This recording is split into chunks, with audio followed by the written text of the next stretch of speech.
questioning whether they can support him in November.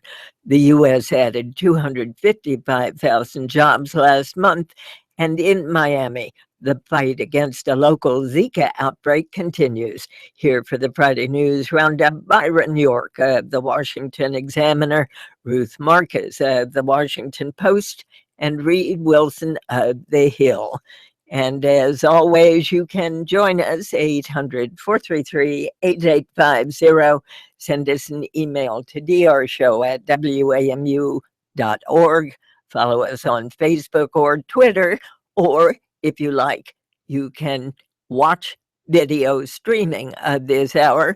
Go to drshow.org and click on Watch Live.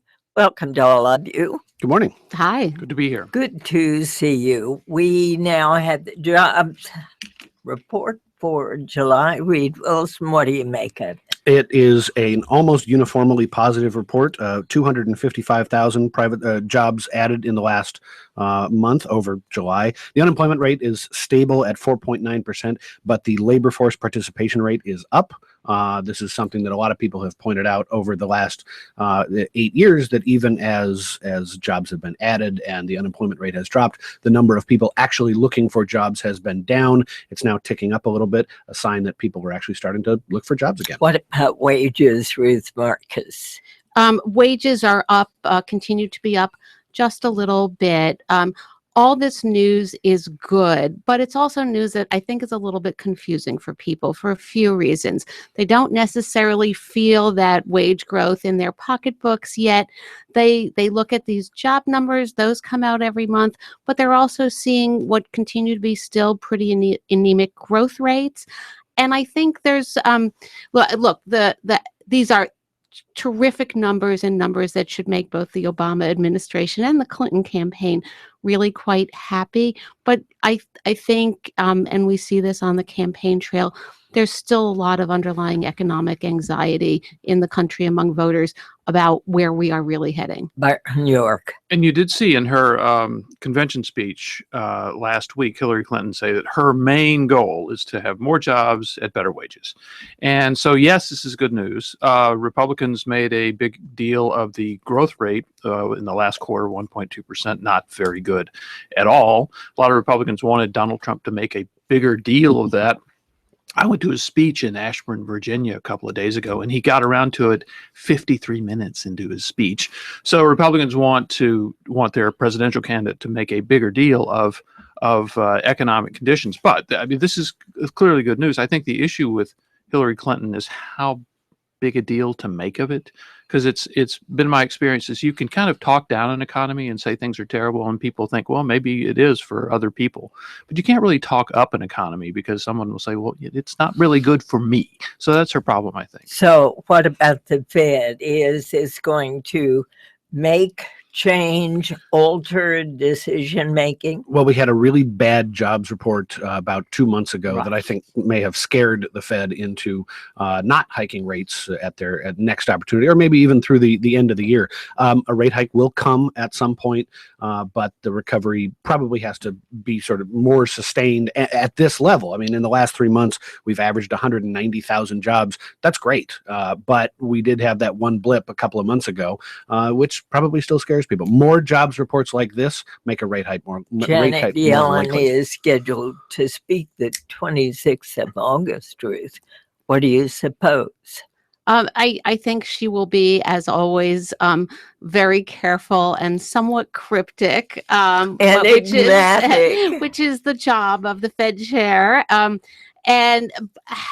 however, I think this news both raises the prospect of a rate hike, but I still would not expect that to happen until, because this is all we're thinking about right now, after the election. All right. So this week we've seen Hillary Clinton, Byron York pass Donald Trump in the polls anywhere from 6 to 15 points. Right.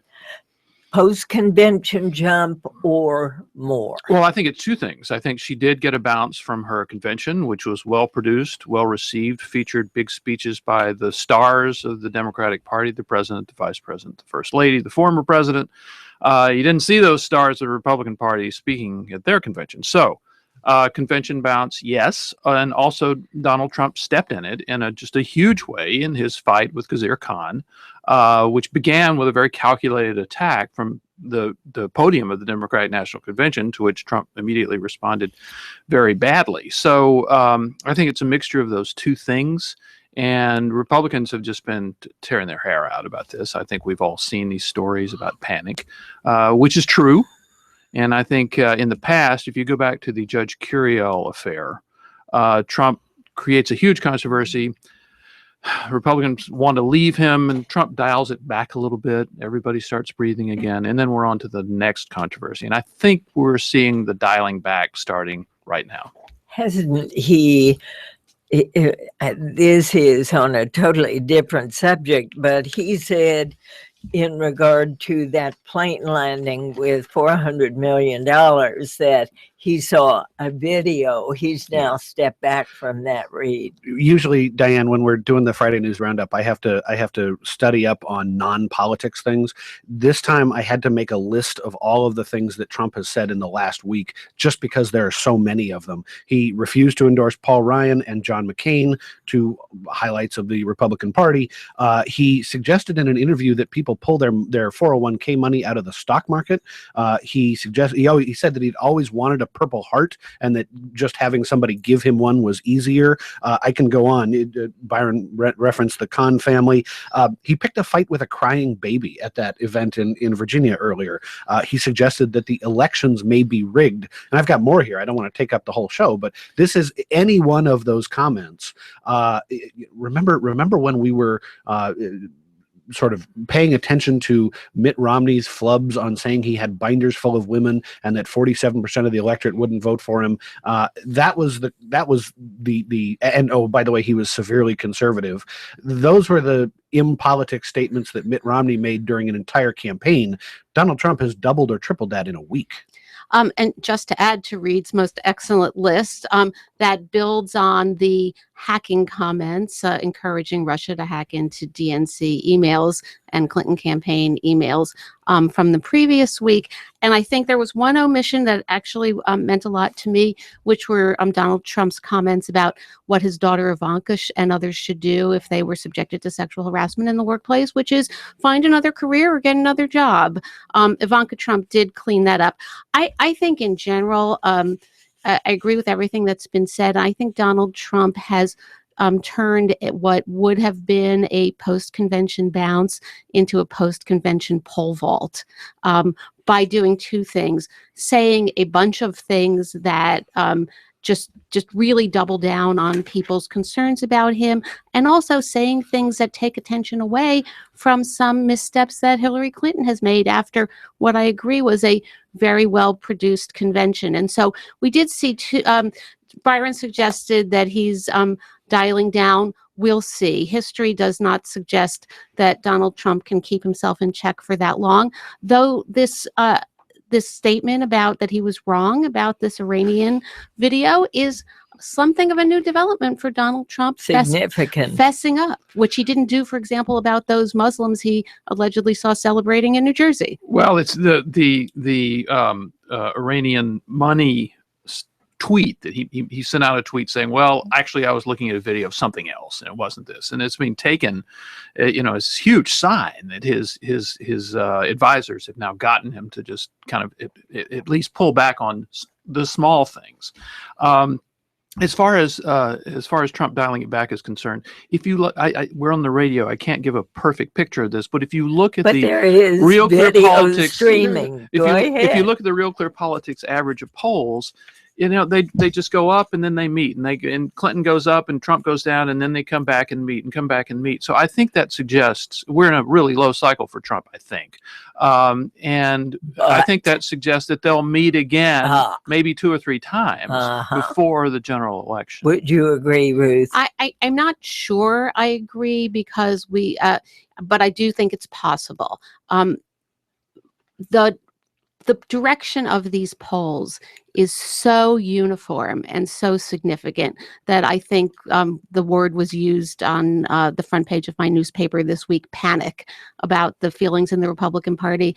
And I think that is both accurate and warranted. I also do think that, let's remember, we have, let's hope, 3 debates, 4 if you include the vice presidential, ahead of us. Those can be Very voter changing significant. events. So I wouldn't rule out those polls crossing again, but I think this has been a very bad stretch for Donald Trump. And Very beyond briefly. the national polls, we're looking at surveys coming out of key swing states and even Republican-leaning states. She's up 9 points in Michigan, 11 points in Pennsylvania, which is Trump's campaign has said is a must-win state, 17 points in New Hampshire, and then she's ahead by 4 points in Georgia, which Democrats haven't won since '92, and 3 points in Arizona. Wow. Reed Wilson, national correspondent for The Hill. Short break here. Your calls, your comments shortly.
For The Hill, Ruth Marcus. She's deputy editorial page editor for the Washington Post, and Byron York is chief political correspondent for the Washington Examiner.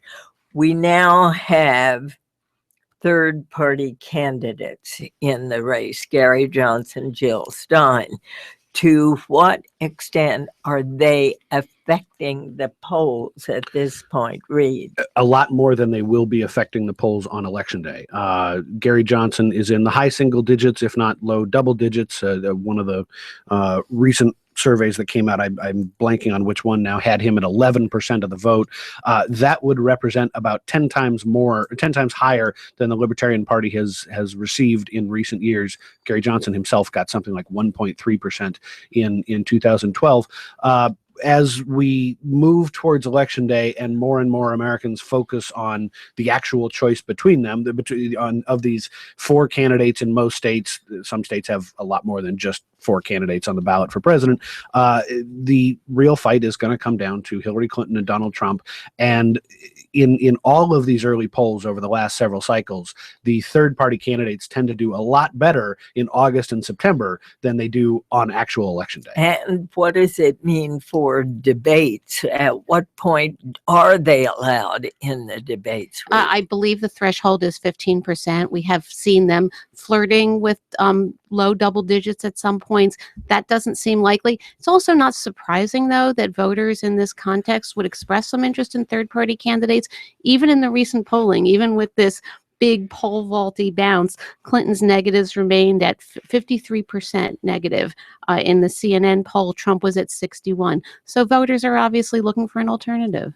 Byron. I agree that in general, a libertarian candidate and a green candidate is not going to get very many votes on election day. The one argument you could make that this election is different is, especially on the Republican side, all of these Republicans who say they simply can't vote for Trump, and then they start looking around because they can't vote for Hillary Clinton. And can they really, if they're a pro-life Republican, can they really vote for Gary Johnson? I don't know, but I do think that Johnson will do better than he did in 2012. Yes, not being on the debate stage is huge. They'll just not exist after they're not on the debate stage. But still, enough voters are looking for an alternative that they may get. Johnson may get more than he got 4 years ago. And I think about Ross Perot taking 19% of the vote when he ran. Sure, and I think about Ralph Nader, who I know I'm going to now get an angry call from Ralph, who had an impact on the 2000 election. If Ralph Nader's voters had not voted for him in Florida, it's a fair inference that Al Gore would have definitively won Florida and the outcome of the election would have been different. But I've been keeping a little bit of an eye on these third-party polls, and I'd like my colleagues to correct me if I'm wrong. I'm not seeing a clear evidence that the existence and relative popularity of the third-party candidates is hurting one candidate or the other. It seems to pretty much a wash. To your point, because they are both so hugely unfavorable. Americans' opinions of Hillary Clinton and Donald Trump are unfavorable. So these candidates are probably pulling from both at the moment. All right, Tan, where is the money coming from that Donald Trump has raised? Lots of money said to come from small donors, Ruth. Sure. And this is the really good news and an otherwise dreadful week for Donald Trump. I think maybe fundraising numbers might be the new polls that he'll start waving about at his rallies. I think the number was $82 million that he raised in the last month. That was Donald Trump in combination with the Republican National Committee.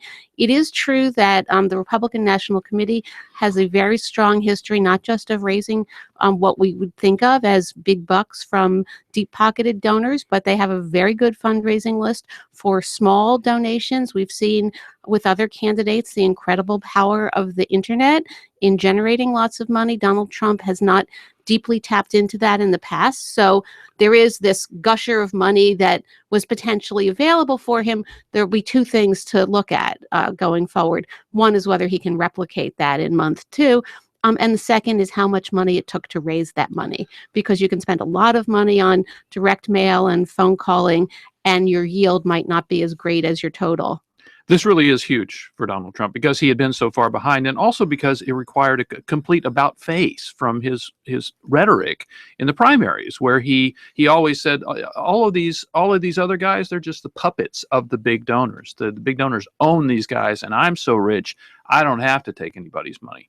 To be, I believe, Ruth is right, it was $82 million. The comparable number for the Democrats was $90 million for the same period. So Trump was sort of in the ballpark, which he has never been before. So that's a big deal. He says his average donation was $61, which is pretty small. I mean, Bernie Sanders always said $27 over and over. But still, $61 indicates that he's getting small donations. I want to ask you all about some mistakes that Donald Trump has made on the campaign trail.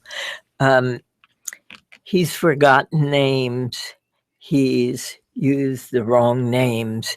We've all seen what's been called erratic behavior on his part. What is that telling us? There have been some letters to the editor, one in particular in a Pennsylvania newspaper suggesting that there may be more to this erratic behavior than just his personality, Ruth? Well, I'm a little bit reluctant, based on my medical degree from the University of WebMD, as I tell my kids, to engage in, armchair diagnosis, armchair medical advice, armchair psychoanalysis. But it has been striking. I was listening. It kind of got lost in the press conference where he talked about encouraging Russia to hack into the Clinton emails. He repeatedly referred to Tim Kaine as the governor of New Jersey and talked about unemployment and other things in New Jersey. That was the day that John Hinckley was ordered released, the would-be assassin of President Reagan. He referred to him as David Hinckley. I have to say, if I were on the campaign trail and keeping the hours that both Donald Trump and Hillary Clinton are keeping, and I'm a lot younger, thank goodness, than they are, I would probably be stumbling over my words too. So wouldn't make a ton of it. And Ariana Huffington has said it's lack of sleep. It takes an incredible amount of knowledge to run for president. People spend years digesting briefing books and papers. I mean, people like Marco Rubio and Ted Cruz go through binders and binders of information on foreign policy and domestic policy and history and things like that. And what this has all said to me is that Donald Trump did not do that same level of intellectual preparation. The moment that stands out to me, at least, was when he mistook the Quds force from Iran and the Kurds, which could be easy to mishear. Totally, but there is a difference that somebody who had spent years studying for this sort of ringer of running for president would not have made, and in fact Donald Trump has continued to make those. So to me, at least, it's just evidence that he did not go through the same sort of preparation process that other candidates have. I think one thing we've seen in the whole campaign is that Trump can be easily distracted, and that I think he has a different kind of intelligence than people who have been in politics are concerned. If you look at the long interview that Philip Rucker of the Washington Post did with Trump a couple of days ago at Trump's golf course in Virginia, they're in a room and there's a screen with Fox News on in back of the interviewer, and Trump would see himself and become distracted while he's giving this interview, which is on the record, and then he'd see something and become distracted. Listen to his speeches. He goes all over the place. He distracts himself, gets back on track, distracts himself, gets back on track. So what does that say to you? Well, he's a completely different type of, he's obviously a very effective communicator, but he's a completely different type of intelligence than we've seen in political candidates. If you talk to people who've tried to brief him on things, do you give Donald Trump this long briefing paper? No. Do you draw him a picture? For example, in the Middle East, they've drawn pictures. This is where you could have a safe zone for Syrian refugees, and he gets that sort of thing. It's like a blueprint. So some people are more spatial and some people are more intellectual. Absolutely. I do think there's a very different type of worldview and brain in Donald Trump. All right, let's talk about the positions his vice presidential candidate Mike Pence has taken. He simply separated himself from Trump on acknowledging his support of Paul Ryan. Ruth. This was a really remarkable moment. I mean, you don't only have Democrats criticizing Donald Trump or separating themselves from Donald Trump this week. You don't only have Republicans in tough races like senators who are up for re-election separating themselves from Donald Trump or the Speaker of the House. You have his own running mate separating himself from Donald Trump because Mike Pence is very, very close to Paul Ryan. And when Donald Trump could not really stop himself from turning Paul Ryan's words back against him, I'm not quite there yet on the Ryan endorsement, that created exactly the kind of contretemps firestorm that I think Trump anticipated it would create. And there was Pence left in a deeply uncomfortable position. So, can I give my theory of what Trump could do with Paul Ryan? Obviously, there's a lot of pressure on Paul Ryan from the whole Republican establishment to disavow Trump, to rescind his endorsement of him. And clearly this is not working. I mean, if they're so-called partners, it's not working. And President Obama made a very reasonable point the other day when he said, look, if there's somebody and you keep having to say that what he has just said is unacceptable, then why are you supporting him? So perhaps Trump could release Paul Ryan from his endorsement, because Trump needs to separate himself from that sort of thing. He could say, look, I respect Paul Ryan greatly, but I understand he does not support my plan to build a wall, secure our borders, and protect America from dangerous illegal immigrants. He could say, I understand that Paul Ryan does not support my plan for keeping radical Islamic terrorists out of the country. And I understand he doesn't support my plan to make trade agreements fair for all Americans first. And I know that I don't support his plan to cut your Medicare and Social Security. So Donald Trump could distance himself from all of the Republican things that voters don't really like very much. And Wisconsin is gone. Republicans in Wisconsin do not support Donald Trump.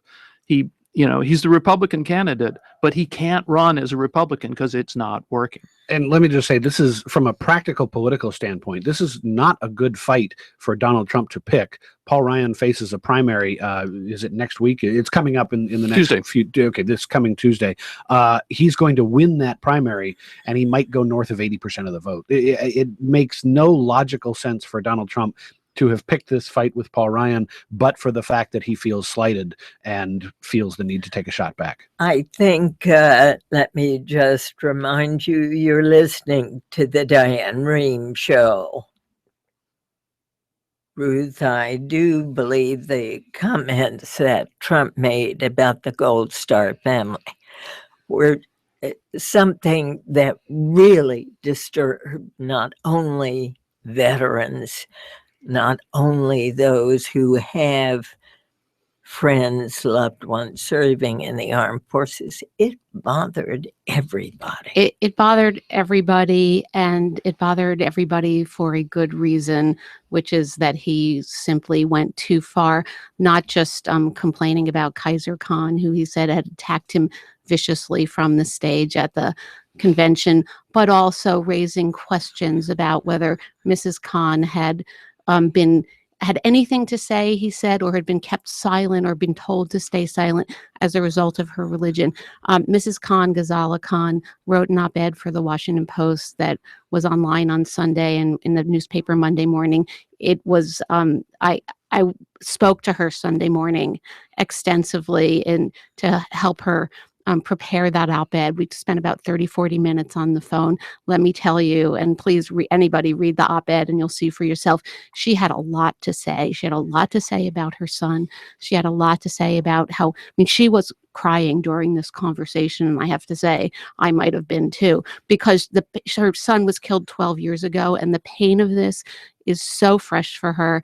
She spoke about, not just about how she couldn't even look inside his closet to clean it because she still felt the wound so much. And she spoke about her religion and the insult to her religion that she thought Donald Trump had directed in her way. And so this fight with the Khans is possibly the least smart fight I've ever seen any politician pick in American political history. Byron. I think what dismayed Republicans about the way Trump handled it so much was that it wasn't really hard to handle. You simply say, we respect the Khans, we honor their sacrifice, and we appreciate the service to this nation, but there are serious issues about illegal immigration and terrorists entering the United States, and that's why I, Donald Trump, support this plan, because Khan actually did mention there was substance in what he said, and what Khizr Khan said in his speech. He talked about the Mexican wall. I think he mentioned, he talked about the Muslim ban. He suggested they were unconstitutional. He quoted a portion of the 14th Amendment, and then he endorsed Hillary Clinton. So I think that once you take the proper tone, you can actually respond to the substance of what Khan said from the podium, rather than to attack. And contrast Donald Trump's reaction with George W. Bush, who met with people like Cindy Sheehan several times, people who deeply opposed him and were angry about it. And George W. Bush's response was always, I thank them for their sacrifice. They're allowed to say whatever they want about me. And can I say one quick thing here, Diane? There are appropriate ways for Donald Trump to react, but the smartest thing for him to do would have been to not react, because if he had not said anything on Saturday and Sunday, what would we have been talking about on Sunday and Monday? Hillary Clinton's comments to Chris Wallace in her interview about Jim Comey and whether she had told the truth to the American people and the 4 Pinocchios that it earned her with our fact checker. So we are in the midst of a really tough, nasty campaign, you guys. And right now, we're going to take a short break. When we come back, we'll open the phones. I know lots of you would like to have a word, so stay with us.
And welcome back.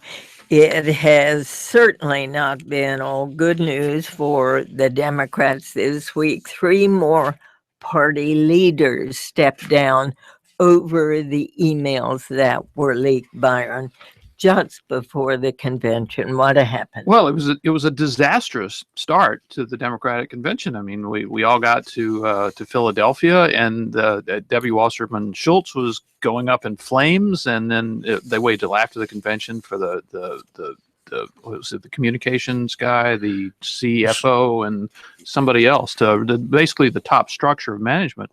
All quit, and then there's this quit. Excuse me, They quit. They quit. Air quotes. Yeah.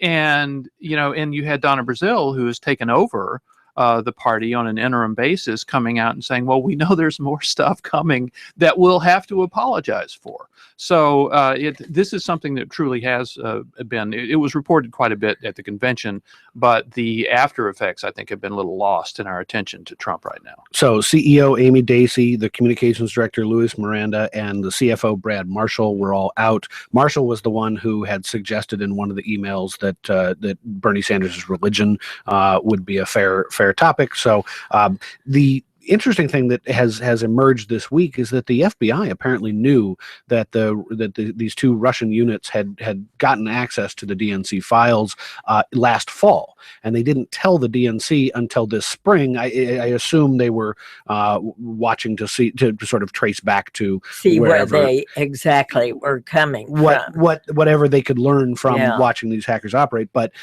this is nothing but bad news for the Democratic Party. But for the fact that there are all these things coming out of the other candidate's mouth. And that's exactly what you said earlier. Indeed. But I do think that the departure of these three top officials is the kind of predictable, inevitable aftershock from the big earthquake of Debbie Wasserman Schultz leaving. Anybody who looked at those emails and anybody who looked at what had been said during the convention week knew that there were departures to come. Why they didn't do it all at once, I don't know. That might have been a lot to pull off during a convention week, but I don't think this indicates any more trouble for the Democrats than we already knew was present. All right, let's go to the phones. First to Joyce in Miami, Florida. You're on the air. Thank you, Diane. I listen to your show every day. Thanks. I really was upset at Donald Trump's comments that if you're being sexually harassed at work, you're just supposed to quit and find a new job. I was outraged at that. It happened to me in my corporate life, and I was single. I mean, am I just supposed to quit my job and give up my 401k, give up my health benefits, and find a new job? I just think that's absurd to say that to any woman. And Ivanka Trump tried to clarify what her father meant. I thought it was interesting that she said that she had in fact been sexually harassed, and people had apologized when they figured out who she was. There aren't a lot of people who are the boss's daughter. I don't think there's a woman in America, Reed, who hasn't had some experience with sexual harassment, and I include myself. Our caller was from Miami, and yesterday we did a program on the Zika virus in that small neighborhood of Miami, and Dr. Fauci was, of course, on the program. And at that time, I said, I'm going to Florida a little later in the month, and that I don't like DEET and would not use it. And Dr. Fauci persuaded me that I was wrong. So I wanted to be sure and say that on the air. When I go to Florida, Dr. Fauci, I will use DEET. And certainly the CDC issued really quite a warning about this to pregnant women. Ruth. This is very scary. Listen to Tony Fauci is one of my rules in life. Absolutely. Everyone should listen. Everyone should listen to the CDC.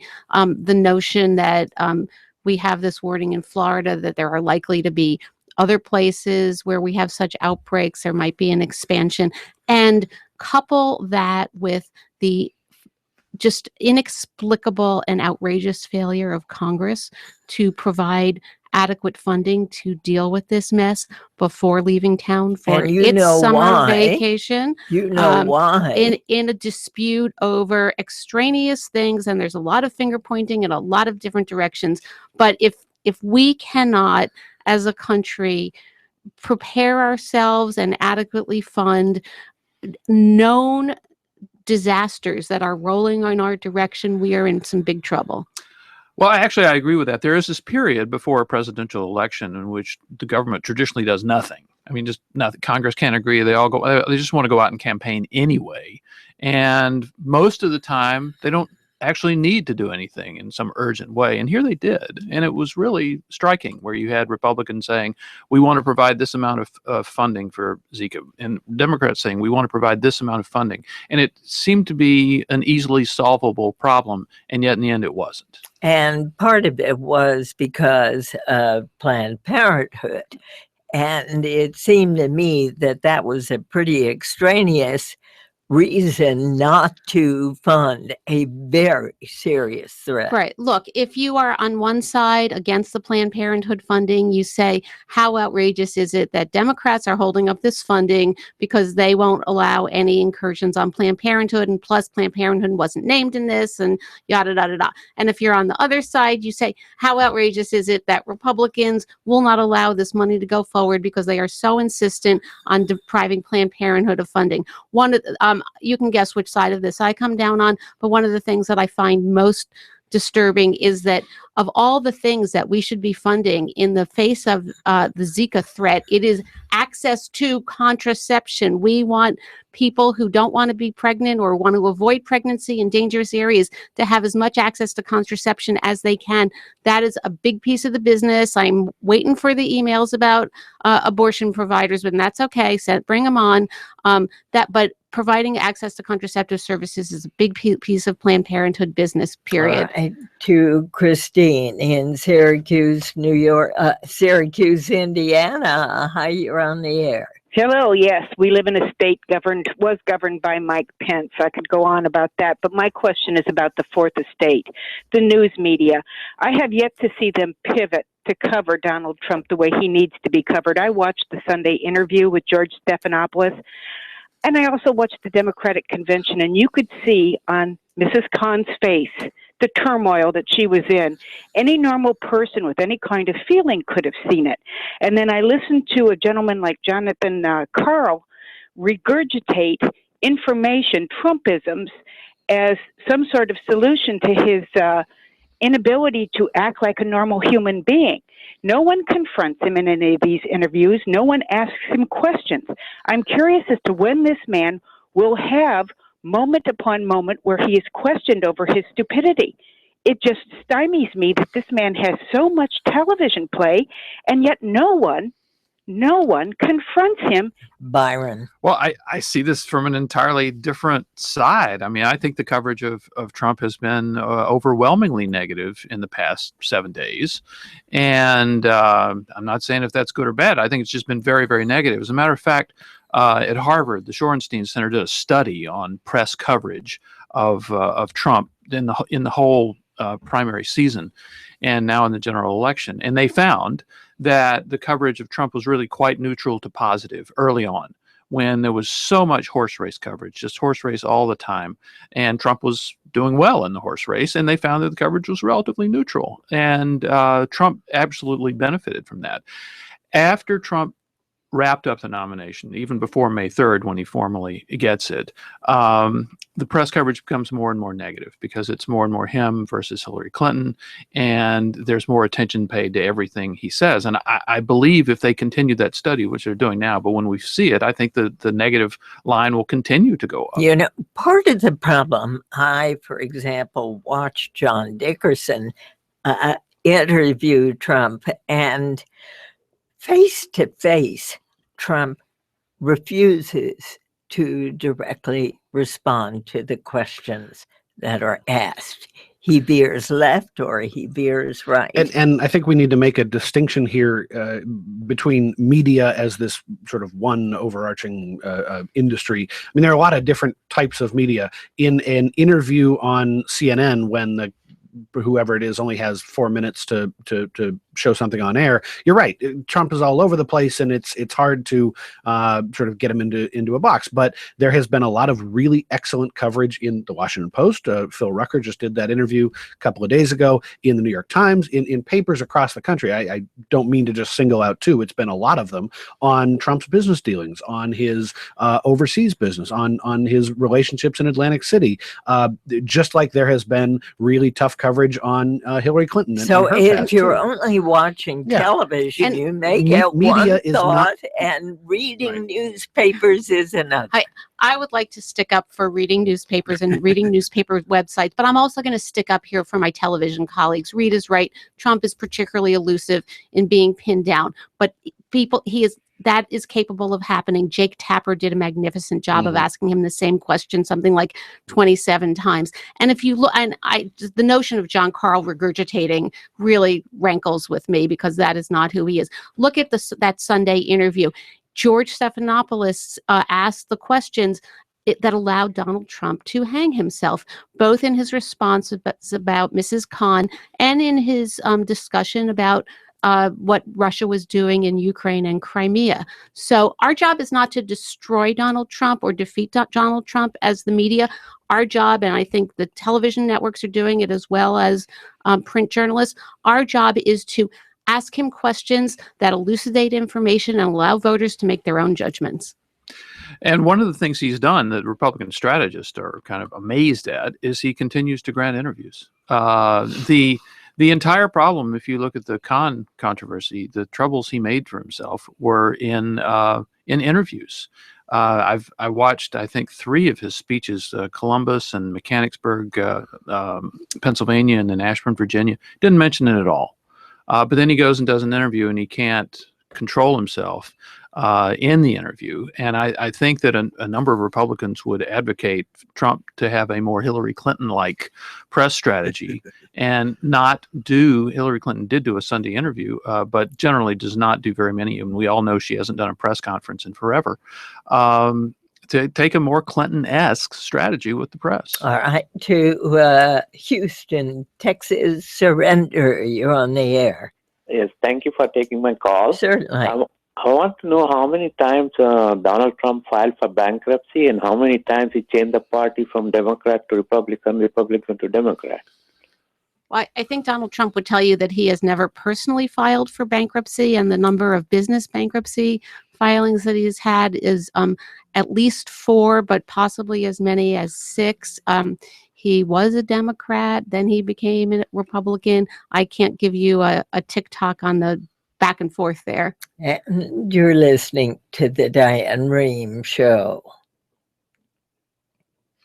Let's go to Lauren in Palm Coast, Florida. You're on the air. Hello, can you hear me? Yeah. Oh, hi. It's funny, I'm listening to all this, and there's been so much about the presidential election, and I get kind of ill in my stomach when I get worried about it. But then more so, I have heard nothing about the congressional races, and given the last 8 years and the lack of laws being made, the lack of action in this country because of Congress, I'm wondering, how much change is expected, and what, has anybody got any outlook on what's going to happen with the Congress this Breathe. So the real fight at the moment is for control of the Senate, and Lauren in Florida is at a sort of an epicenter of that fight. Democrats need to take back at least 4 seats to get to 50, 5 seats to get to 51 and control it outright without having the vice president. It is likely they will win at least 2 seats in Illinois and Wisconsin. They lead in Indiana right now as well. And then there are sort of the seats that I think are at the center of this battle are in Ohio, Pennsylvania, and New Hampshire. 3 very well-funded, relatively well-liked Republican incumbents fighting against relatively strong Democratic opponents. Of course, the D's and the R's will argue with me over those particular descriptions. I talked to a lot of Republican strategists a week ago who were telling me that Donald Trump has not had an impact on those down-ballot candidates, and they're feeling a lot more optimistic than they were just a few months ago. I wish I had waited on that story until now, because I think that might have changed. All right. And here's an email from Scott. I'm going to be interested in how you all respond to this. He says, is it so far-fetched to suggest that Donald Trump may drop out of the race at some point if the polls continue to show Trump losing? Scott says, I can see him picking up and going home. If he's always so willing to file for bankruptcy for business deals gone awry, why not bail out on a losing candidacy? I think it's very far-fetched. I think this has been a fantasy over the months of people who were strongly opposed to Trump. There was this idea that when his polls went down, when Ben Carson took over, briefly in September of last year, well, Trump might get out. And then there was this idea that if he didn't win Iowa, he always talked about winning so much. If he didn't win, he would just go home. And I think now you're hearing some of the same stuff. And yes, Republicans are panicked. Yes, some of them talked about an intervention, but this idea that Trump would just the intervention? Oh, if you had the idea that there was a conference table and Newt and Rudy and Trump were sitting around, that's not happening. It's what's been happening for months, which is advisors trying to get a message to Trump, which is, please stop slicing it over the trees and into the parking lot. Just, make little mistakes instead of huge mistakes. I agree with Byron. I don't think there's any serious chance that Trump is going to drop out, but that does raise the question of a really dangerous thing that Trump, I think, started raising this week, which is the prospect that if he does lose the election, it will be because the election was rigged.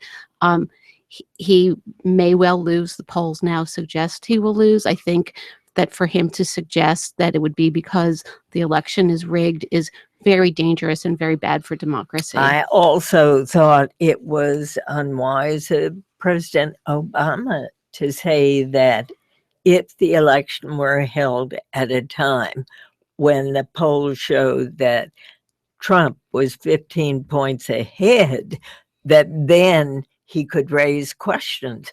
We saw the polls in last presidential elections totally wacko. And then, of course, President Obama won again. There is a small minority of Americans who believe that President Obama is not a legitimate president. What if that number is 45% of Americans? That I agree with Ruth. That's very scary. Reed Wilson of The Hill, Ruth Marcus of The Washington Post, Byron York of The Examiner. Thank you all. Thanks Thank you. so much, Diane. Thanks all for listening. I'm Diane Rehm.